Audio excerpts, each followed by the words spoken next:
Meus amados irmãos, cumprimento a igreja com a graça e a paz do nosso Senhor e Salvador Jesus Cristo, amém? Uma alegria nessa noite podermos estar juntos, reunidos para louvar e exaltar ao nome daquele que é digno de toda a honra, de toda a glória e de toda a exaltação. Confesso aos irmãos que tive diversos contratempos para chegar aqui, mas aprova ao Senhor que nós estamos aqui para prestar o nosso culto ao Senhor. Convido os irmãos a abrirem suas Bíblias, 1 Coríntios, capítulo 2, do verso 1 ao verso 5. Nós estamos dando prosseguimento à nossa série expositiva no livro, na Epístola 1 aos Coríntios, e hoje estaremos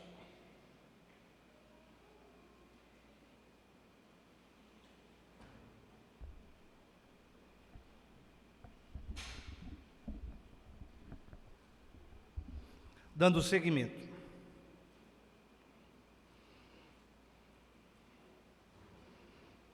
Primeira Coríntios, capítulo 2, do verso 1 ao 5, que diz a palavra do Senhor: Eu, irmãos, quando fui ter convosco, anunciando-vos o testemunho de Deus, não o fiz com ostentação de linguagem ou de sabedoria, porque decidi nada saber entre vós, senão a Jesus Cristo e este crucificado.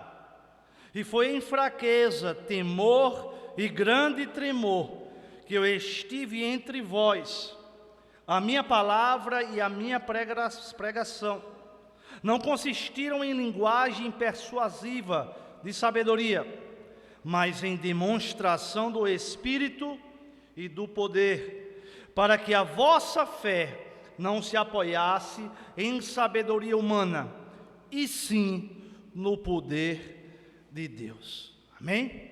Vamos fechar nossos olhos e vamos curvar as nossas cabeças mais uma vez. Soberano Deus e eterno Pai, nós te damos graças, Senhor, pela oportunidade de estarmos juntos, reunidos, para te exaltar, bendizer e glorificar o teu nome.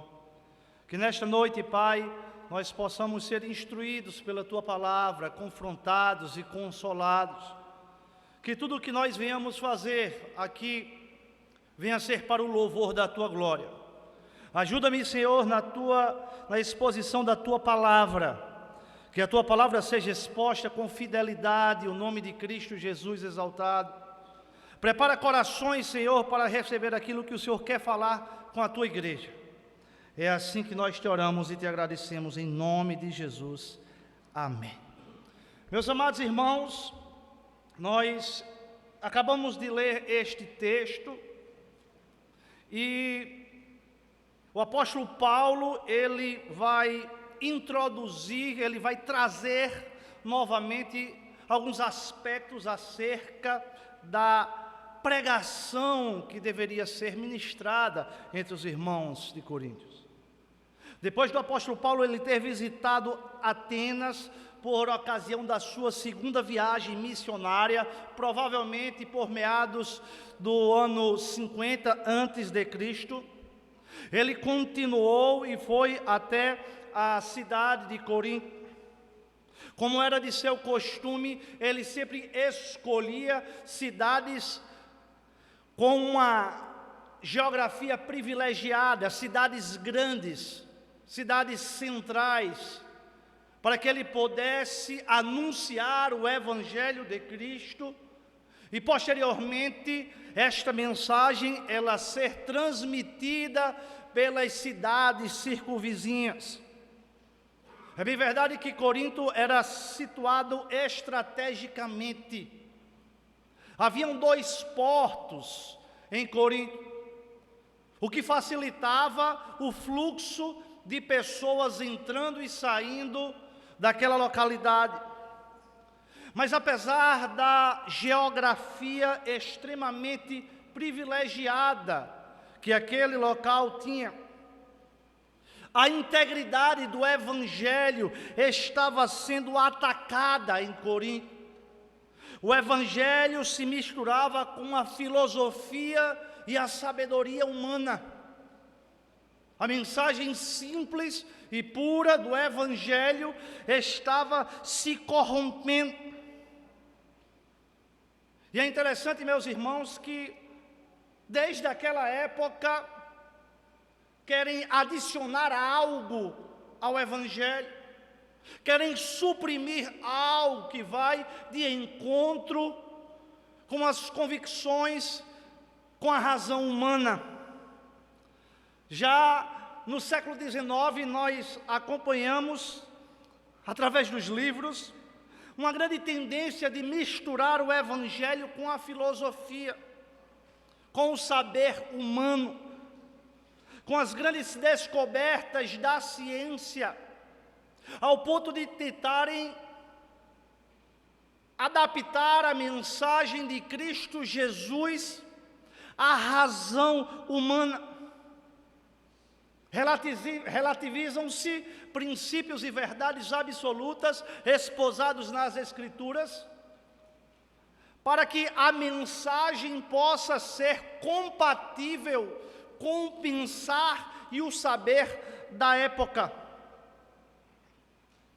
A palavra de Deus, ela passa a ser relativizada, porque naquele período tudo que não fosse empiricamente demonstrado e comprovado deveria ser rejeitado. Ali nasce a teologia liberal, que fez um mal enorme a toda a cristandade. E eles passaram a rejeitar a autoridade das Escrituras. Tudo aquilo que fosse extraordinário, sobrenatural, que não pudesse ter evidências científicas que comprovassem os relatos das Escrituras, era rejeitado. O nascimento, a concepção virginal de Cristo é rejeitada. A morte e a ressurreição corpórea é rejeitada. E eles começam a atacar o cerne do cristianismo. Já no século XX, houve uma mistura do evangélico à ideologia política, sobretudo na América Latina, capitaneada pelo teólogo Leonardo Boff, que com a sua teologia da libertação tenta desvirtuar a essência do evangelho, querendo dizer que o evangelho possui apenas um aspecto estritamente social, que não existe uma relação vertical entre as pessoas e Deus e as pessoas, que tudo está no plano horizontal, que as pessoas devem ser libertas da opressão aqui nesta terra. E em Coríntios, o evangelho estava sendo misturado ao experiencialismo, subjetivismo, um evangelho heterodoxo, aquilo que não estava centrado no ensino e na base dos ensinos dos apóstolos. No século XXI, no evangelicalismo que estamos vivenciando, as pessoas não se satisfazem apenas com as Escrituras. O sola escritura, algo que foi muito caro, muito custoso para nós protestantes, ele deixa de ser a centralidade, e as pessoas vão à busca de novas revelações, porque aquilo pelo qual Deus revelou soberanamente não é suficiente. As pessoas querem ter experiências subjetivas, elas querem sentir algo, elas querem se arrepiar, mas elas não querem ser conformadas à semelhança de Cristo, através da sua palavra e através do seu Espírito. Isso desembocou o surgimento do neopentecostalismo, que se apartaram das doutrinas pilares da fé e abraçaram ensinamentos humanos que se distanciam cada vez mais da palavra do Senhor. Finalmente, em Corinto, o evangelho estava misturado, o pragmatismo tomava conta.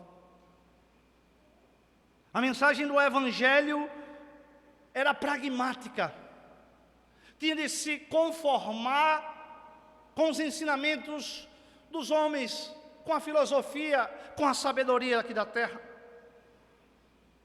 E não diferente, no nosso tempo existe um paralelo muito semelhante,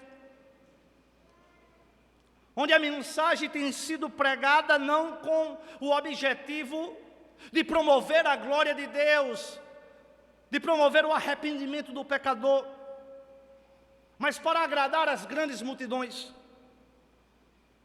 Muitas igrejas agem semelhantemente a empresas e se relacionam com os seus fiéis como se fosse uma prestação de um serviço.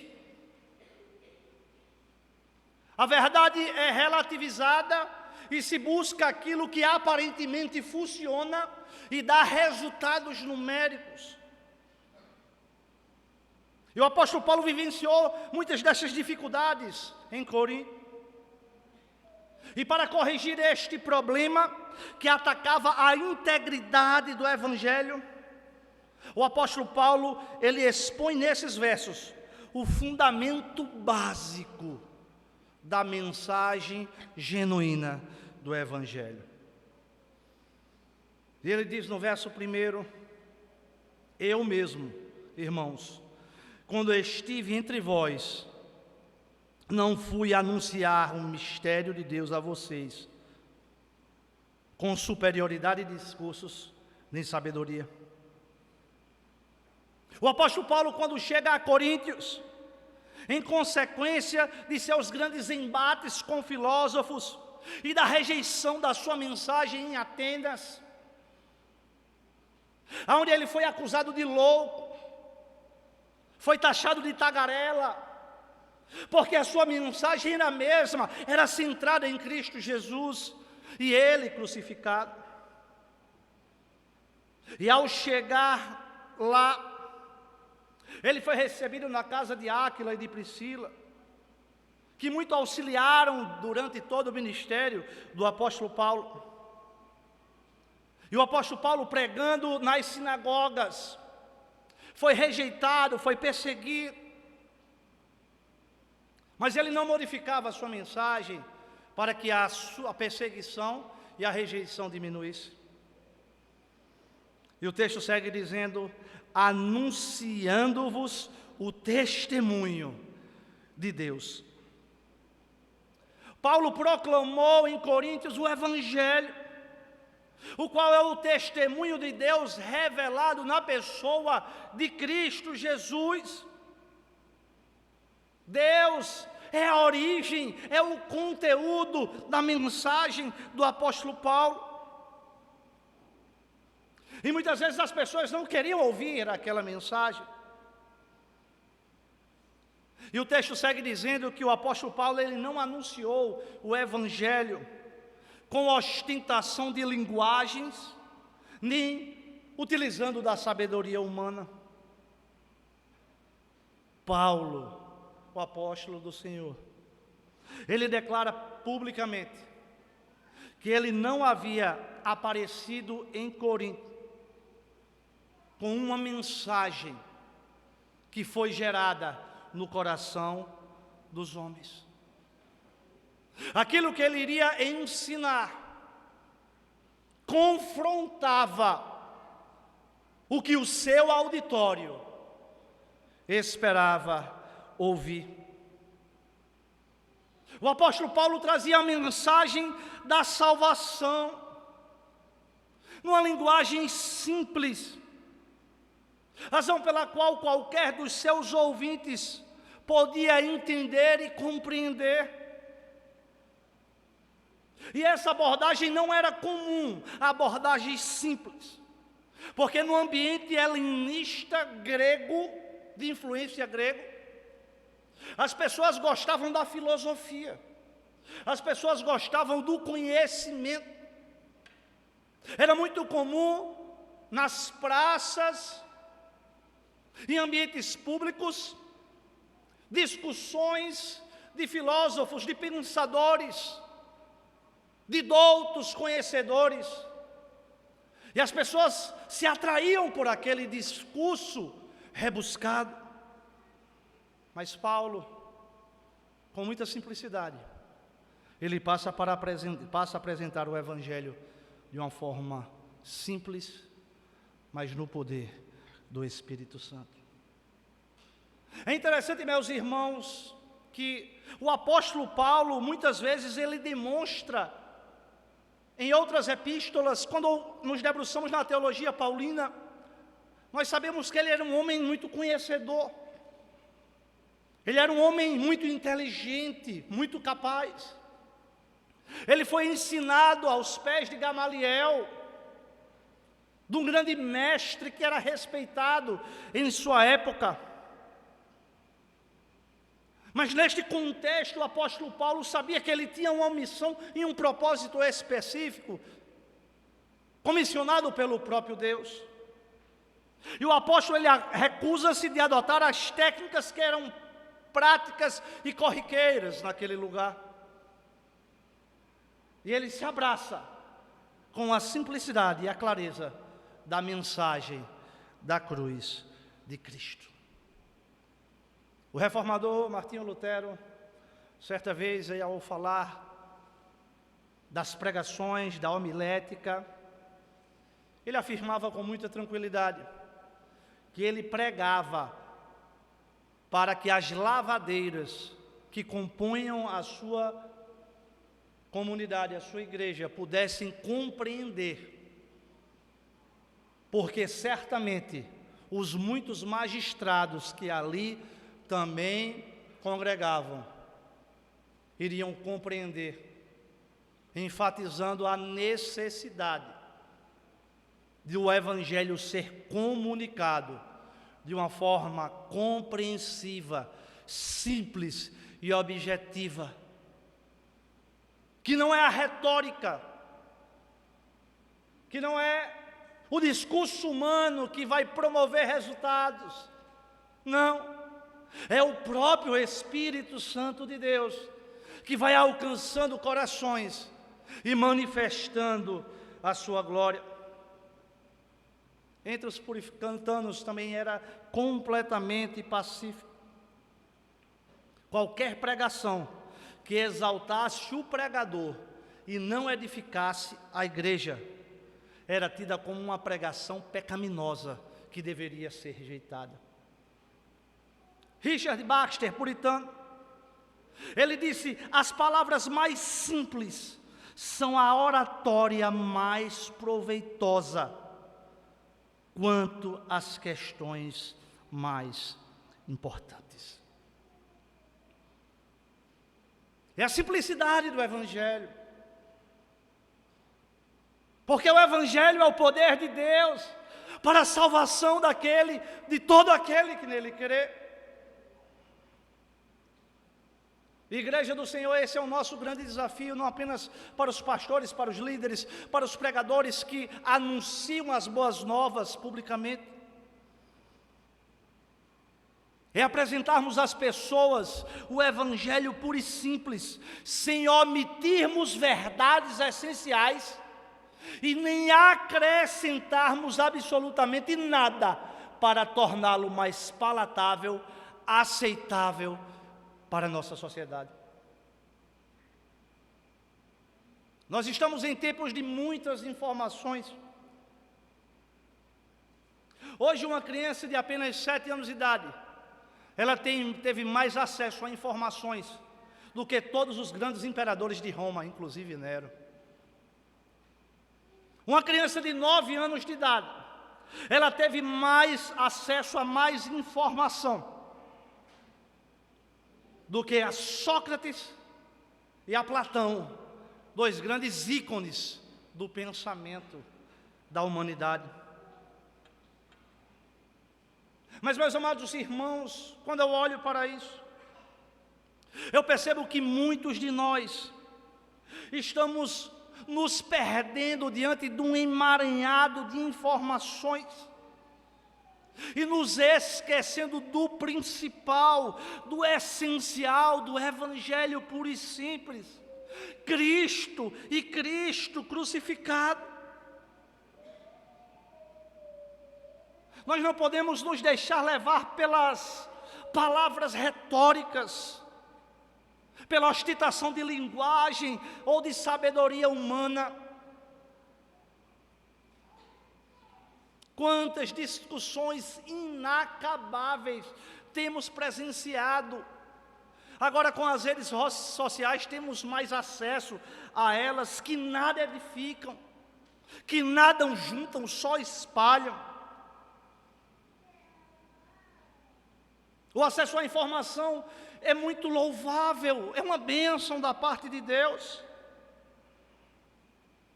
Mas nós temos de ter cuidado para que o conhecimento não venha nos ensoberbecer.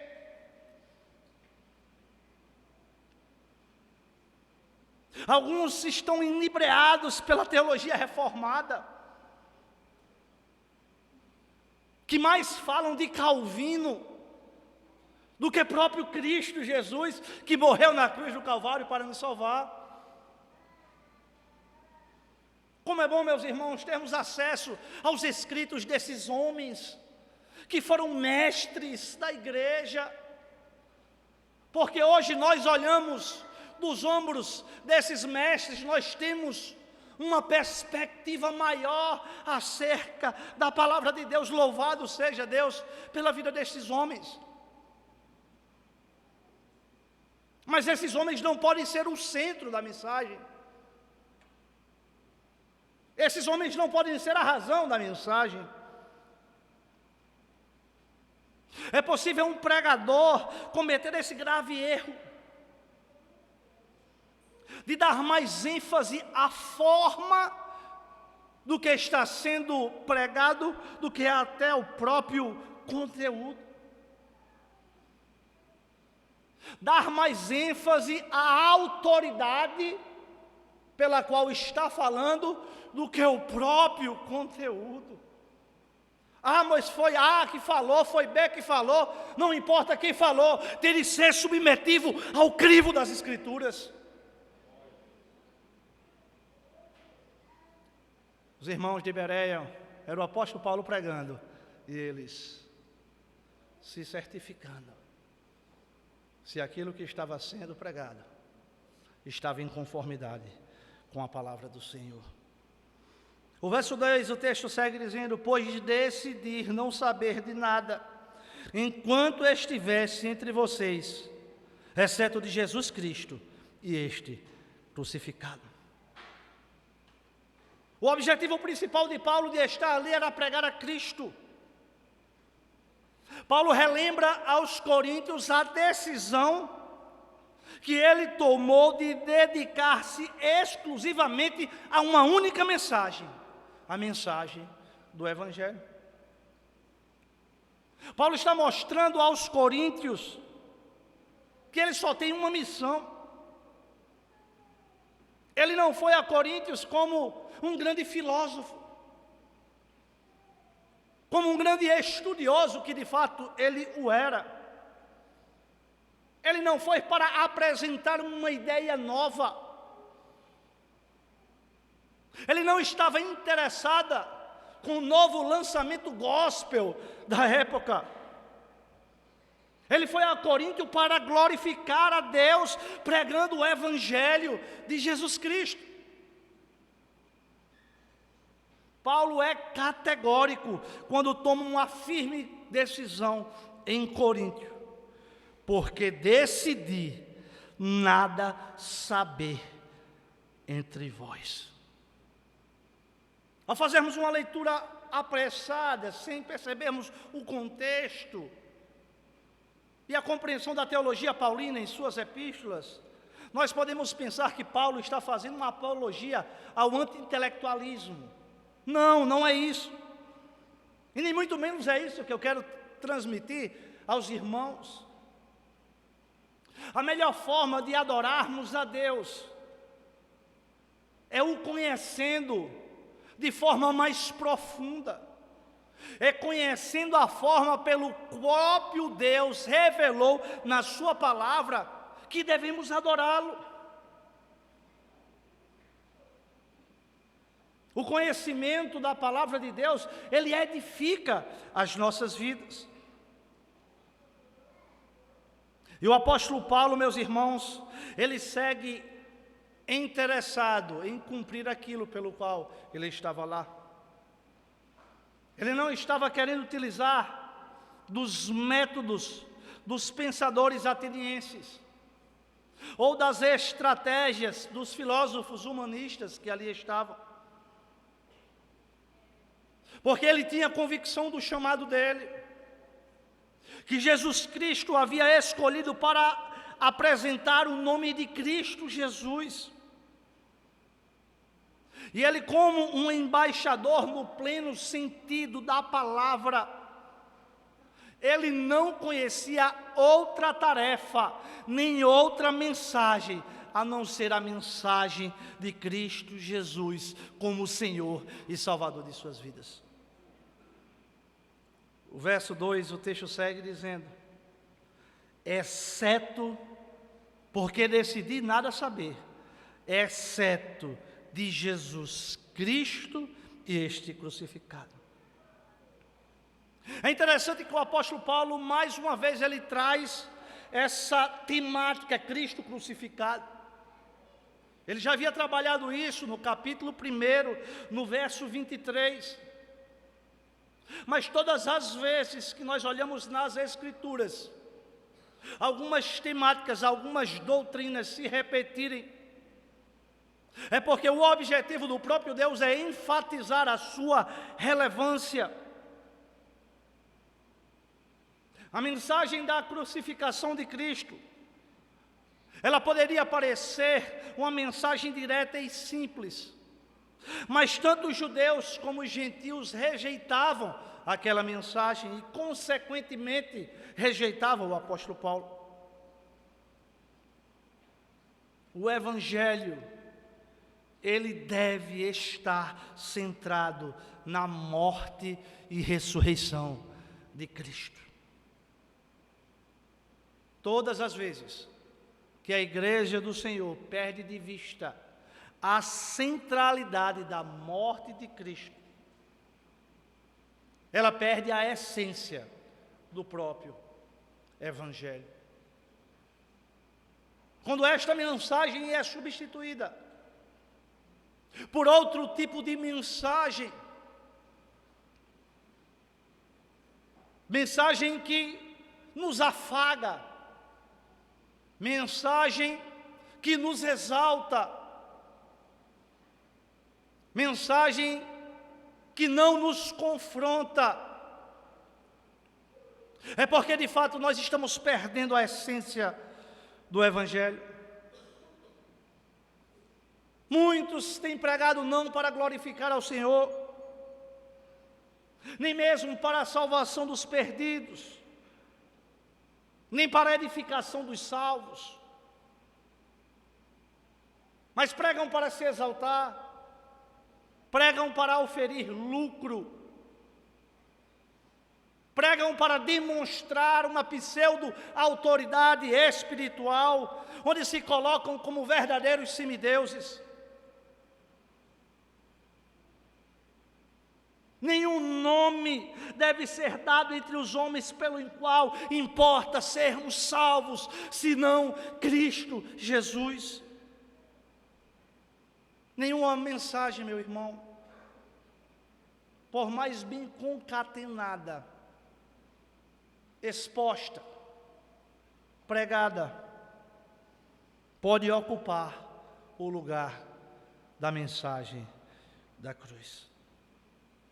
O verso 3, o apóstolo Paulo segue dizendo: foi com fraqueza, temor e com muito tremor que estive entre vocês.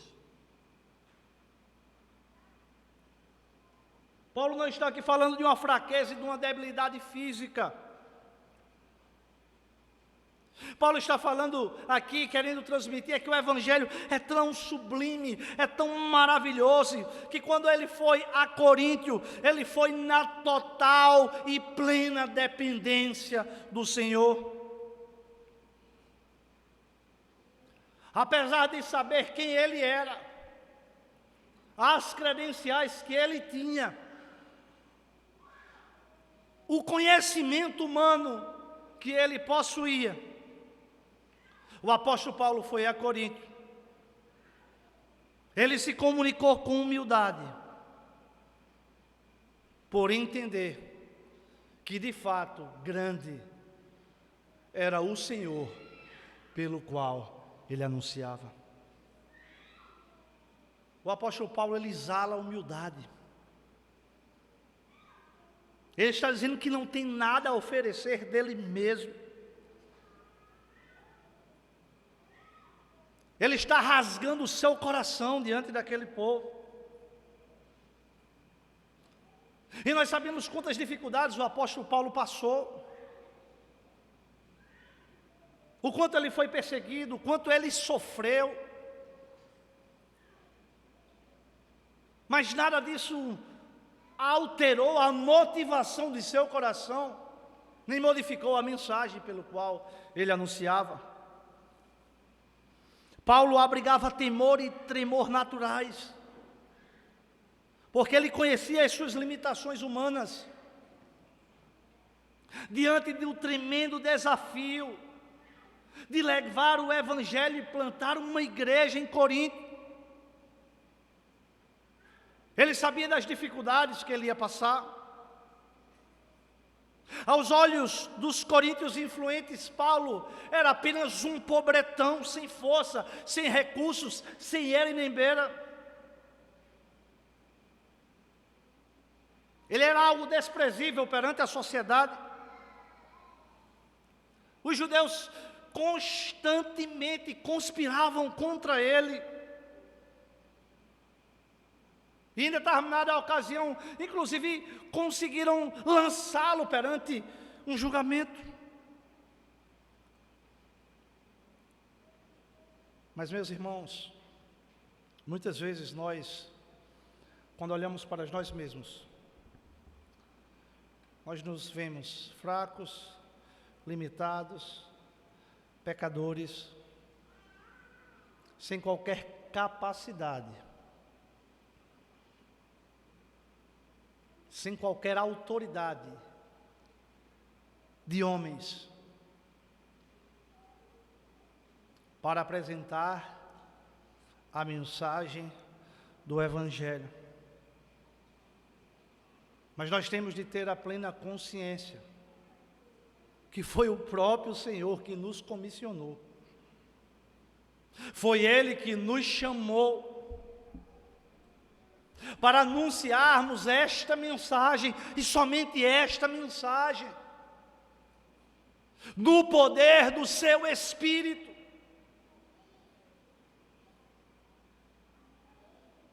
É Ele que faz, é Ele que age, é Ele que alcança os corações. O verso 4 segue dizendo: a minha mensagem e a minha pregação não consistiam em palavras persuasivas de sabedoria, mas em demonstração do poder do Espírito. Paulo ali estava falando que ele não estava ali para persuadir as pessoas mediante o seu conhecimento.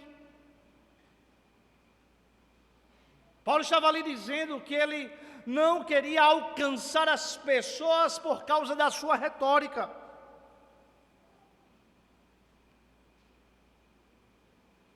Ele tinha consciência de que, apesar dele saber de fato quem ele era,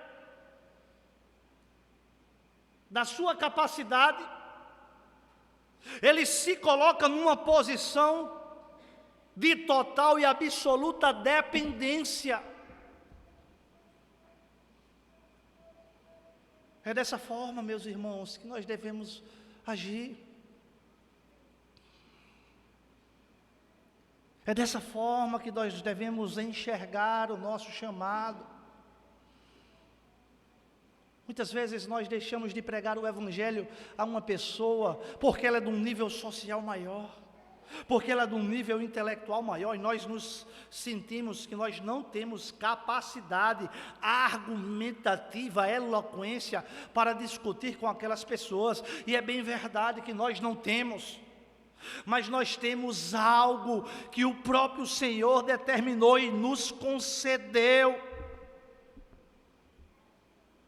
Nós temos a sua palavra, e nós não podemos nos inibir, nos envergonhar. Nós devemos pregar em tempo e fora de tempo.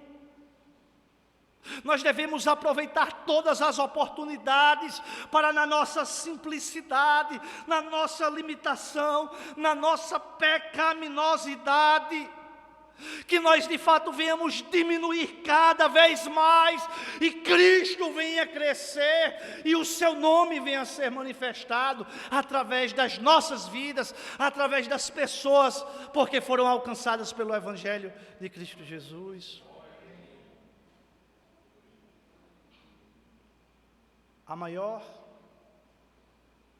Um dos maiores imperativos, numa perspectiva humana, para nós não pregarmos a mensagem nos nossos dias, é porque nós sabemos que essa mensagem é uma mensagem muito rejeitada.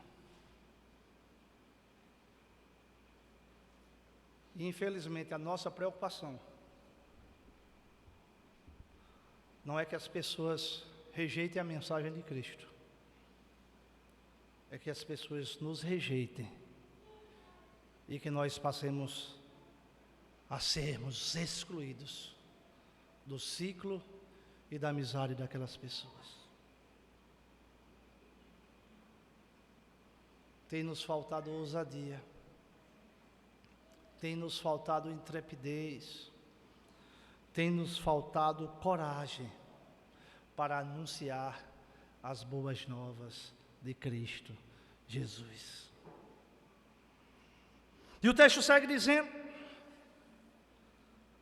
mas a minha mensagem e a minha pregação não consistem em palavras persuasivas de sabedoria humana.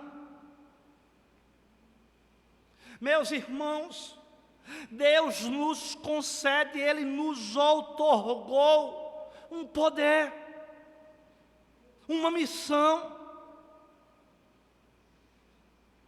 E essa missão não está restrita ao pastor, aos presbíteros, aos diáconos, aos líderes de ministério. Esta missão ela foi outorgada pelo próprio Deus para todo cristão.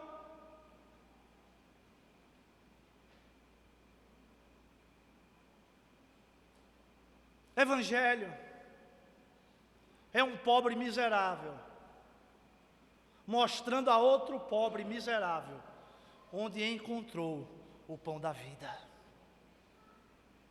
Isso é evangelizar. Quantos de nós dizemos: não, eu tenho vontade, mas eu não tenho preparação, eu não fiz um curso, não, quando eu fizer um curso, quando eu fizer isso, quando eu fizer aquilo, não.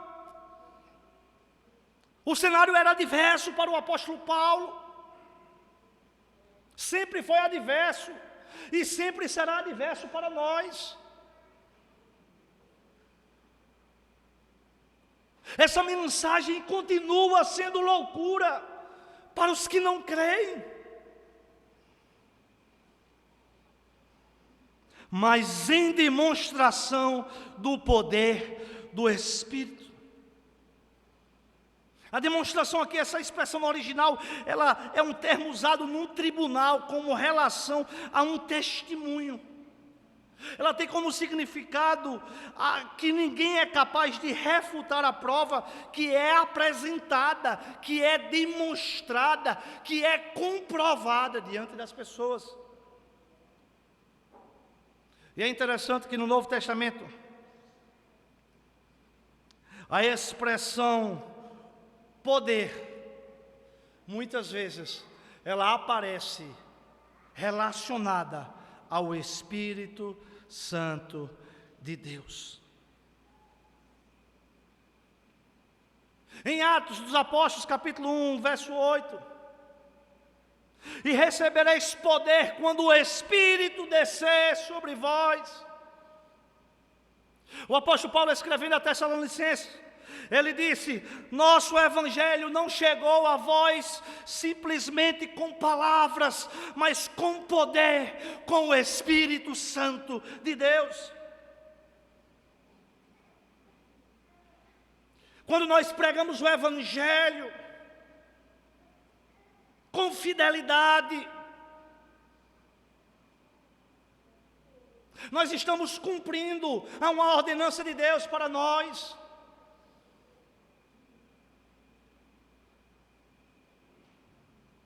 Não importa o que vai acontecer, não importa as consequências e os resultados, a minha e a sua obrigação é sermos fiéis na pregação do Evangelho. E no poder do Espírito traz a ideia, Calvino diz que a mão de Deus se estendendo para agir poderosamente mediante o apóstolo de várias formas. O apóstolo Paulo está exortando os coríntios para abrirem os seus olhos e observarem por si mesmo que Deus está agindo e salvando o seu povo que está naquele lugar.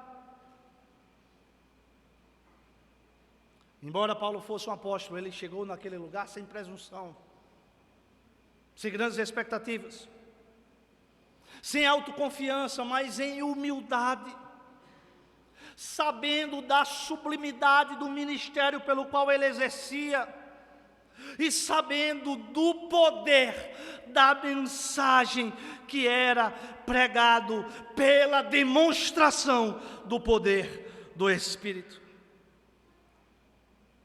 Martyn Lloyd-Jones diz: sem poder do Espírito não há pregação.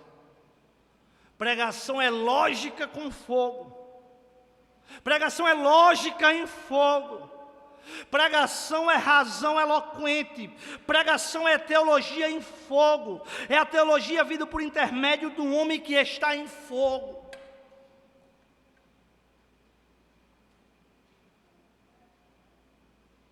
Do homem que busca Deus,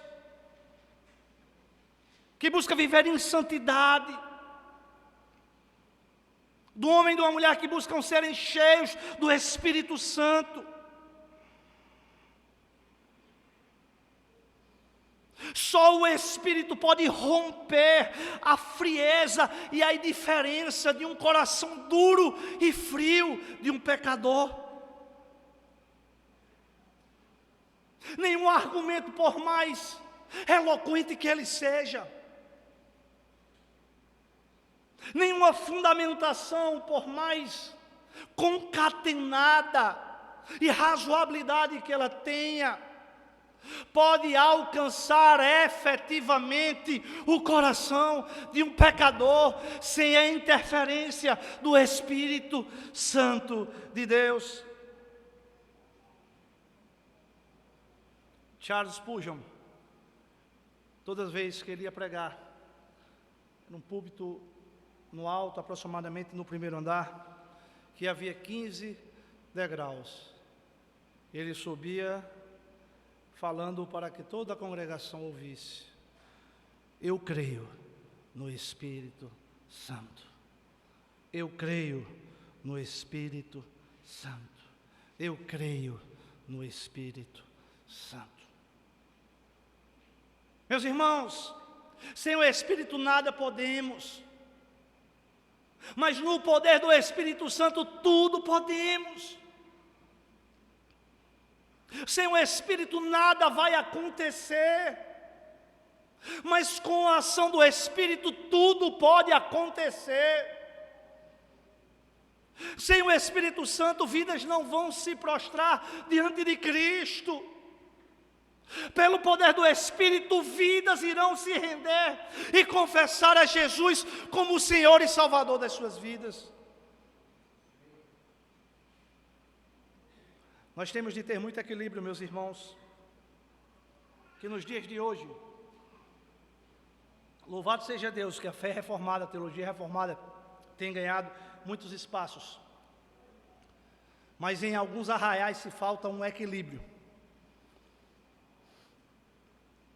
ao ponto de, ao se falar do poder do Espírito, as pessoas ficam assustadas como um tema restrito dos pentecostais, não. Quando nós nos debruçamos com os escritos dos reformados, dos reformadores, a ênfase e a dependência no Espírito Santo eram plena e total. Quando nós olhamos para os gigantes de toda a história do cristianismo, eram homens cheios e dominados pelo Espírito Santo de Deus. E a maior prova de um homem e de uma mulher dominado pelo Espírito Santo de Deus é o fato dele ou dela se submeter aos ensinos das Escrituras, porque as Escrituras é uma obra do próprio Deus triuno, que revela a sua vontade para o seu povo. O verso 5, e eu concluo, diz: para que a fé de vocês não se fundamentasse na sabedoria humana, mas no poder de Deus.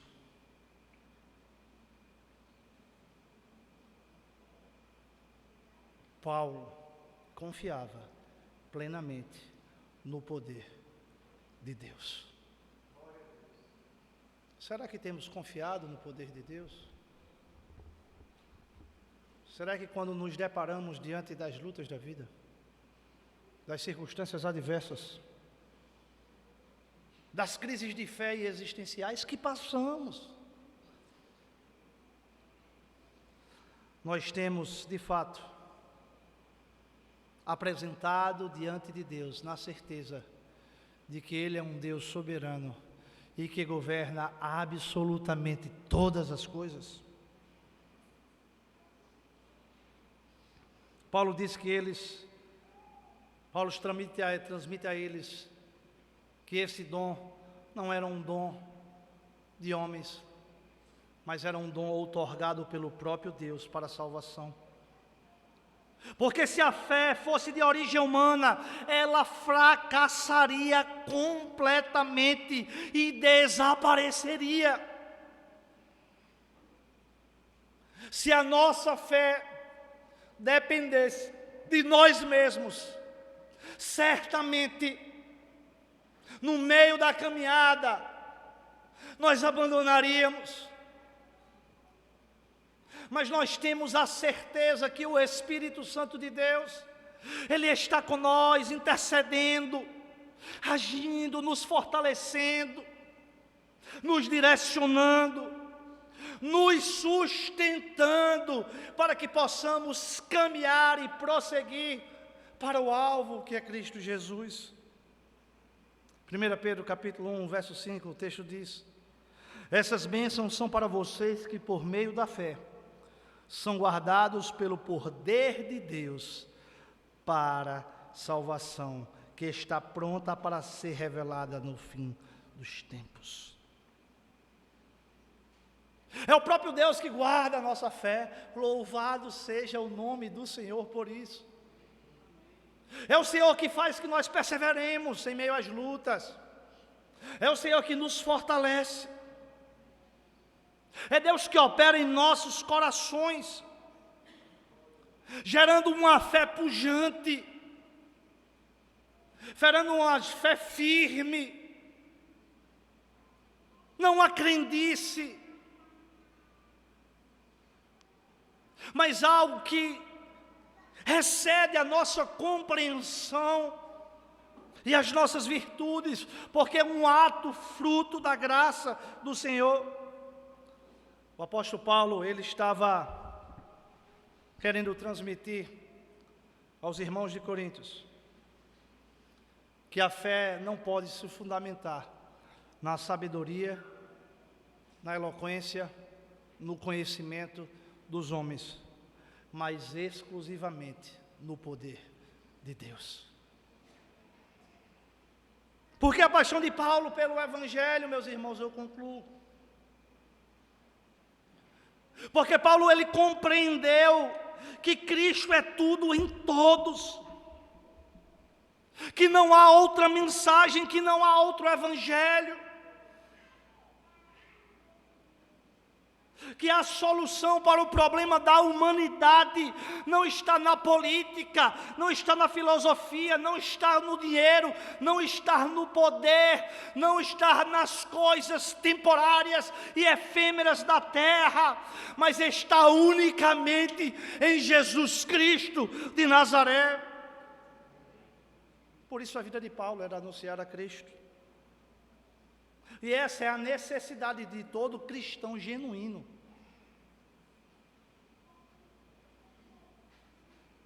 Precisamos ter paixão pelo Evangelho. Um Evangelho que não tem outra mensagem a não ser Cristo e Cristo crucificado. Que eu e você não anelemos nada mais do que o Evangelho. Nada a mais do que o Evangelho.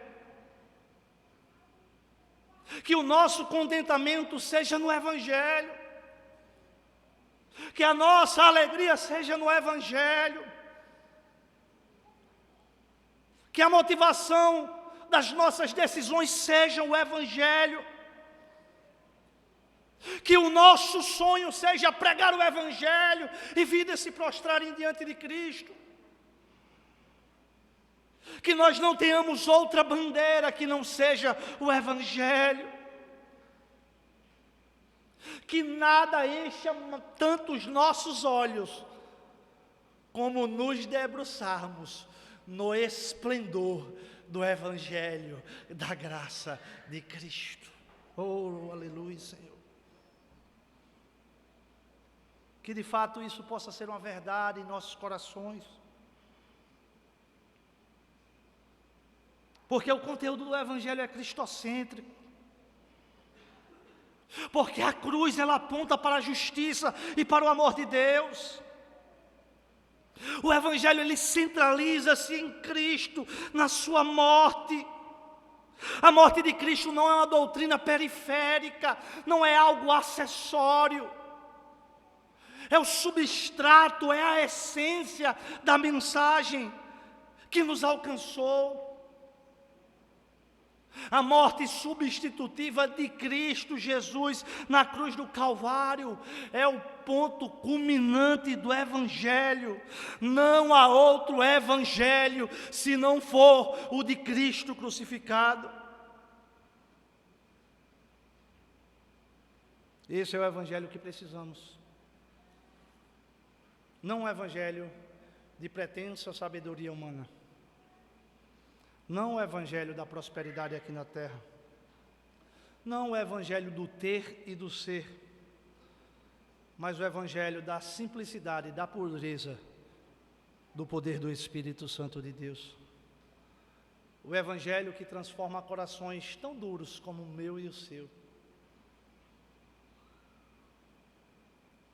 O Evangelho que não está firmado na retórica humana, mas no poder do Espírito Santo de Deus. O apóstolo Paulo, em momento nenhum, nos desencoraja para nos prepararmos para pregar o Evangelho. Nós temos de nos preparar, as Escrituras assim nos ensinam. Mas nós devemos nos preparar, mas sabermos que devemos depender plenamente do Senhor. Paulo não é contrário à oratória. Mas a oratória sem o poder do Espírito de nada acontecerá. O pregador deve utilizar a retórica, o argumento para apresentar a Cristo, e não para se exaltar e demonstrar conhecimento. Eu encerro agora, meus irmãos. Por mais esforços que nós possamos fazer, por mais tempo de preparo, de meditação e de oração, o pregador ele consegue apenas falar aos ouvidos, mas só o Espírito Santo de Deus pode falar aos corações. O pregador usa a persuasão na exposição do Evangelho, mas só o Espírito é poderoso para promover a salvação em Cristo Jesus. A boa exegese traz a boa compreensão do texto, mas só o Espírito Santo promove a regeneração de um pecador condenado em seus pecados e em seus delitos. A minha oração nesta noite é que o poder do Espírito Santo de Deus alcance os nossos corações, nos dando a ousadia, a intrepidez e a consciência da urgência de propagarmos esta mensagem.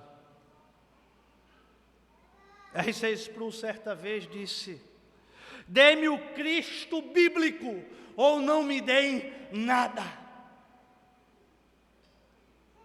E o Cristo bíblico é um Cristo crucificado, que se entregou num ato de amor, que se entregou de forma substitutiva, que se entregou para a salvação de todo aquele que nele crê.